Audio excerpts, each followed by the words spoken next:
हरिद्वार नगर के नजदीक में एक छोटा सा गांव है। गांव में लोकेश नाम का एक नाई रहता है। लोकेश की दुकान बहुत पुरानी थी। दीवार पर लगे आईने भी धुंधले पड़ चुके थे। उस दुकान में एक पुराना रेडियो लगातार पुराने गाने सुनाता रहता।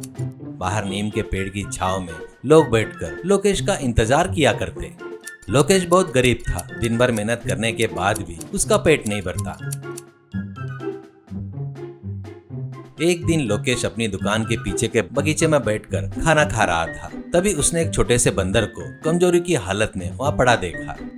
अरे ये क्या है? ये छोटा बंदर ऐसे बेहोश क्यों पड़ा है? लगता है इसे धूप लग गई है। ये छोटे बंदर, थोड़ा पानी पी ले। लोकेश तुरंत अंदर गया और एक छोटे कटोरे में पानी और रोटी के टुकड़े ले आया। उस बंदर ने धीरे धीरे आंखें खोली और पानी पिया। भूख की वजह से उसने रोटी के टुकड़े को बहुत चाव से खाया।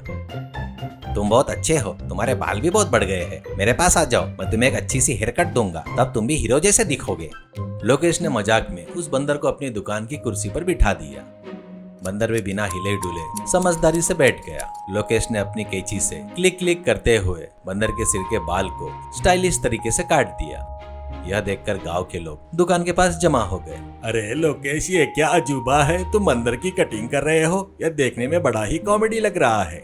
देखिए भैया, यह बंदर कितने अच्छे से सहयोग कर रहा है। इसे भी शायद सुंदर दिखने की इच्छा है। सब लोग तालियां बजाकर हंसने लगे। लोकेश ने उस बंदर का नाम चिंटू रखा। चिंटू को लोकेश का प्यार और खाना बहुत पसंद आया।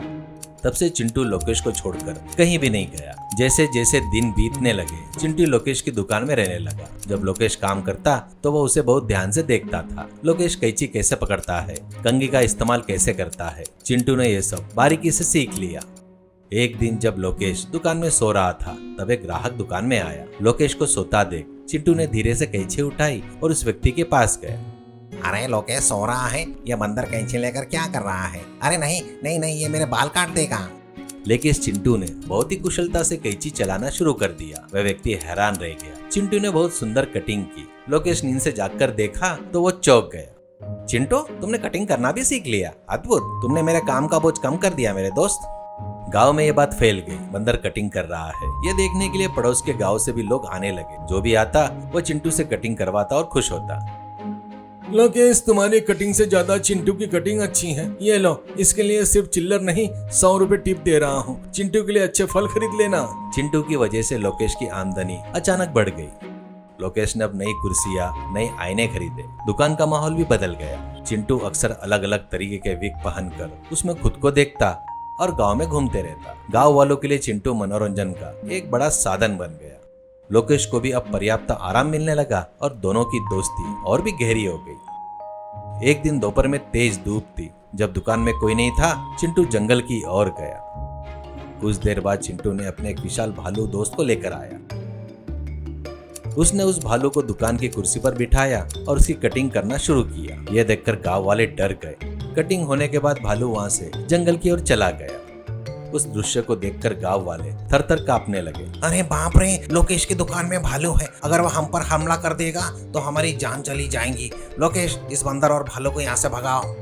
शांत हो जाइए भैया, चिंटू बस उसकी हेयर कटिंग कर रहा था। वो किसी को कुछ नहीं करेगा। जानवर में भी भावनाएं होती है। नहीं लोकेश, ये हमारे लिए खतरनाक है। हम जंगली जानवरों का गांव में आना पसंद नहीं करते। तुम इस बंदर को तुरंत जंगल वापस भेज दो, वरना हम तुम्हारी दुकान बंद करवा देंगे। सब लोगों ने लोकेश पर दबाव डाला। लोकेश बहुत दुखी हुआ। चिंटू उसका दोस्त था जिसने उसकी जिंदगी बदल दी थी। लेकिन अगर वह गाँव वालों की बात नहीं मानता तो वो उसका गुजारना मुश्किल कर देते। चिंटू ने भी लोगों का चिल्लाना सुना और वो डर गया। वह धीरे से जंगल की ओर चला गया।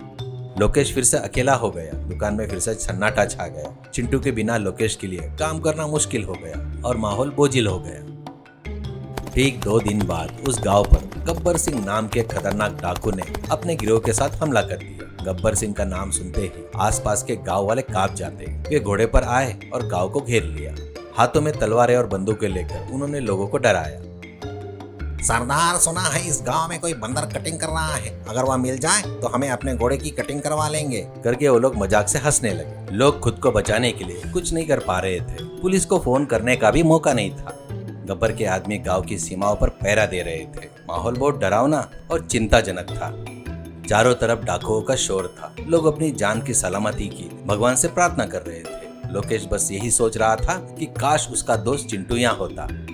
चिंटू जंगल में रहकर गांव की हलचल देख रहा था। उसे समझ में आ गया उसका दोस्त लोकेश और गांव वाले मुसीबत में हैं। वह तुरंत जंगल के अंदर गया, अपने पुराने दोस्त जंगली जानवरों को बुलाया। उन जानवरों के झुंड को लेकर वह गांव में दाखिल हुआ। जानवरों की टोली को देखकर गब्बर सिंह के आदमी एक पल के लिए दंग रह गए। ये क्या है? जंगली जानवर गांव पर हमला कर रहे हैं। अरे वह बंदर इनका नेतृत्व कर रहा है, मारो इन्हें, गोली मारो।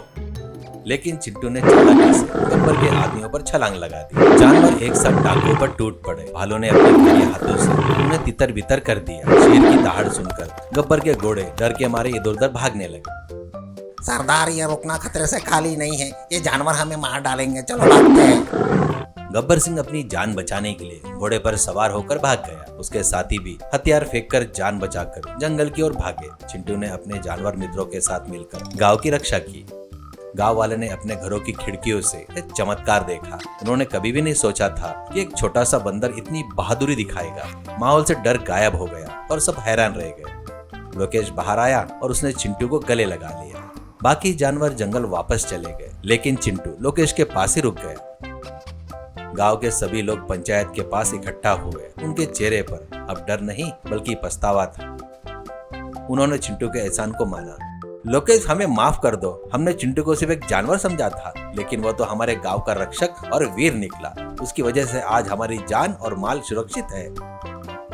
हाँ लोकेश, चिंटू को जंगल में जाने की जरूरत नहीं है। वो हमारे गांव में ही रहेगा। हम उसके लिए अच्छे खाने का इंतजाम करेंगे। वो हमारे गांव का रखवाला बनेगा। देखा भैया, जानवरों को भाषा भले ही ना आती हो, लेकिन उन्हें प्यार और कृतज्ञता अच्छे से पता है। चिंटू ने मुझे एक दोस्त की तरह देखा, इसलिए उसने हम सबकी जान बचाई। गांव वालों ने चिंटू को सम्मान दिया। चिंटू फिर से लोकेश की दुकान में चला गया। अपना विग पहना, आईने में खुद को देखकर सबको हंसाने लगा। उस दिन से चिंटू सिर्फ एक नाई का सहायक ही नहीं बल्कि उस गांव का रक्षक बन गया। लोगों ने जानवर के प्रति अपना नजरिया बदल दिया। लोकेश की दुकान अब और भी ज्यादा चलने लगी। लोग चिंटू के साथ फोटो खिंचवाने के लिए, उसे फल देने के लिए कतार में लगने लगे। चिंटू और लोकेश की दोस्ती उस गांव की एक खूबसूरत याद बन गई। सीख, हमारी छोटी सी मदद और प्यार कभी बेकार नहीं जाता। जानवर के प्रति दया रखने पर वो मुसीबत के समय पर हमारे सबसे बड़े मददगार बनते हैं। किसी के बाहरी रूप को देखकर उसे कभी कम नहीं आंकना चाहिए।